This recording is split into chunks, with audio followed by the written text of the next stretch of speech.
Assalamualaikum, selamat datang di The Call Talk dan nama saya Prota. Seperti biasa, aku mau ngomongin tentang speech delay dan sebelumnya aku udah sempat bikin di judul sebelumnya ya, Speech Therapy at Home part 1. Jadi ini adalah part yang keduanya. Tips-tips untuk terapi speech delay di rumah. Yang kedua adalah setelah kita sudah bisa dapetin mereka kata-kata pertama mereka, tentunya lebih mudah mamis untuk bisa membimbing atau mengarahkan mereka mulai berbicara. Yang pasti yang pertama itu adalah kita harus kreatif. Jadi harus kreatif dan juga cerewet.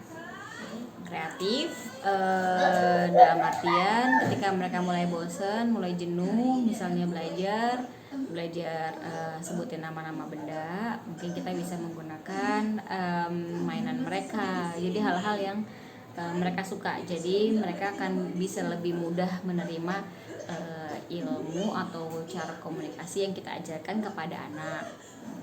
Nah, terus yang kedua, kita harus bawel, harus cerewet. Jadi kita akan coba berulang kali untuk ajak dia bicara gitu. Misalkan nggak cukup sekali, misalkan kita ajarkan kita kalau buang sampah ke tempat sampah, kemana ke tempat sampah. Jadi diulang-ulang supaya mereka benar-benar paham gitu kan.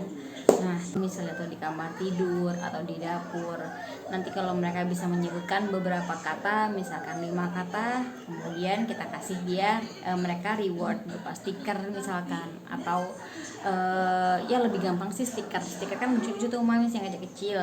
Kasih mereka buku, terus setiap kali mereka mencapai target misalkan 5 kata benda atau apa, dikasih stiker untuk mereka, jadi mereka lebih semangat gitu.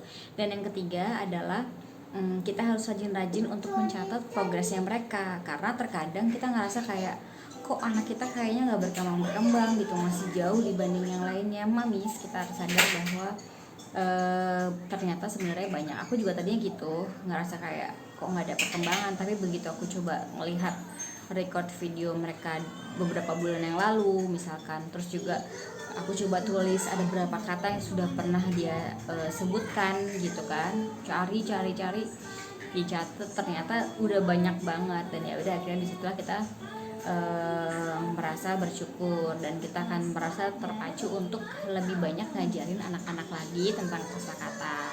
Nah, kemudian aku mau bahas tuntas aja setelah selain sudah mencatat perkembangan, berikutnya yaitu kita harus mulai tahap berikutnya, yaitu kita harus mulai mengajak membuat kalimat walaupun cuma 2 kata, misalkan cuman minum mami atau makan mami atau pergi bunda, tidur bunda gitu misalnya. Jadi walaupun cuman kata terakhir itu cuman kata sapaan, tapi setidaknya mereka membuat 2 kata. Nanti ketika mereka sudah terbiasa, coba ajarkan dengan 3 kata dan seterusnya kayak gitu. Itu tips dari aku, speech therapy at home part 2. Mudah-mudahan bisa bermanfaat dan bisa membantu mami-mami semuanya di rumah. Terima kasih sudah menonton. Assalamualaikum warahmatullahi wabarakatuh.